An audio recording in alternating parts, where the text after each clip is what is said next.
விஜயோட அந்த எடுபிடிகளுக்கு இந்த முறவாசல்களுக்குலாம் என்னன்னு கேட்டீங்கன்னா இந்த அந்த புறாந்தெல்லாம் எல்லாம் முறவாசல் எங்கே வந்து சிவகார்த்திகேயன் படம் வந்து ஹிட் அடிச்சிருமோன்ற இதில் வந்து கேட்டால் விஜய் ரசிகர்களை உசுப்பேற்றி அவங்க மூலமாக வந்து பார்த்தீங்கன்னா படத்தை வந்து காலி பண்ணணும்னு நினைக்கிறேன். அப்படிதான் இவங்க நோக்கம் அதுதான். ஆனால் வந்து யாரையும் வந்து காலி பண்ண முடியாதுமா. சிவகார்த்திகேயன் வந்து நன்றி மறந்தவர்னு சொல்லி பேசுகிறாங்கல்ல. சிவகார்த்திகேயன் சொல்கிறது என்னன்னு கேட்டிங்கன்னா மேடையில் சொல்கிறது நல்லா புரிஞ்சுக்கணும் எல்லாரும். நான் சிவகார்த்திகேயன் சப்போர்ட்டாக பேசணுன்ற நியாயத்தின் அடிப்படையில் நான் பேசுவேன்.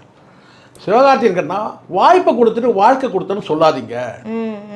நல்லா புரிஞ்சுங்க. வாய்ப்பு வேற வாழ்க்கை வேற.